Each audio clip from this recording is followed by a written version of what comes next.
फुल bridge inverter भनेको चाहिँ DC करेन्टलाई चाहिँ एसी करेन्टमा परिवर्तन गर्ने डिभाइस हो हैन। अब यसको बारेमा हल्का हल्का के लेख्ने।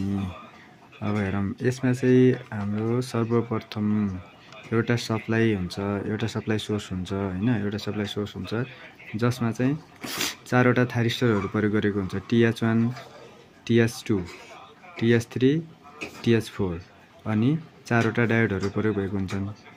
D1, D2, D3 अनि D4 चारवटा थाइरिस्टर र चारवटा डायोडहरू प्रयोग गरिएको हुन्छ। डायोडहरू चाहिँ के थाइरिस्टरको अपोजिटमा हुन्छ। जस्तै TH1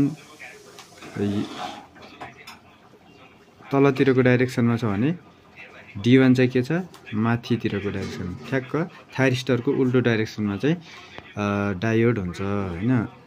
अब जब हामीले चाहिँ सप्लाई यहाँबाट यो स्विच चाहिँ अन गर्यौं अथवा यहाँबाट सप्लाई पठायौं भने हाम्रो चाहिँ यो करेन्ट्स यता हुँदै थाइरिस्टर 1 हुँदै अनि यता A हुँदै लोड हुँदै यो पोजिटिभबाट नेगेटिभतिर जान्छ। लोड हुँदै अनि बी टर्मिनल हुँदै अनि T। यो त हाम्रो थाइरिस्टर हो नि त। थाइरिस्टर हुनाले चाहिँ जबसम्म हामीले यो गेट सिग्नलहरू गेटबाट चाहिँ ट्रिगर दिदैन नि तबसम्म यसले कन्डक्सन गर्दैन।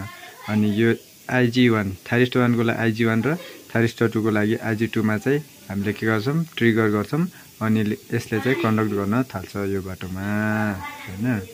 त्यस्तै गरी अब यो स्टेजमा चाहिँ हाम्रो थाइरिस्टर TH4 र TH3 चाहिँ रिभर्स बायस कन्डिसनमा हुन्छन्। अब सेकेन्ड स्टेजमा हामीले यहाँबाट सप्लाई गर्यौं यो चाहिँ TH1 र TH2 चाहिँ अफ हुन्छ। त्यसैले यताबाट करेन्ट फ्लो हुँदै TH3 हुँदै यताको लोडको नेगेटिभदेखि